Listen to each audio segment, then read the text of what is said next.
નમસ્કાર ખેડૂત મિત્રો, આપણા ગુજરાતીમાં એક કહેવત છે કે વર્ષે તો દિવાળી નકર હોળી, પણ આ વરસાદ સમય વગર એટલે કે કમોસમી વર્ષે ખેડૂતોના મોઢે આવેલો કોળિયો પણ સીનવાઈ જતો હોય છે.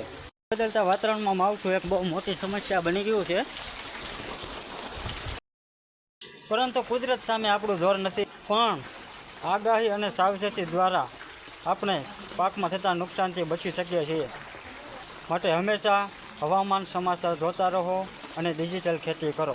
ધન્યવાદ.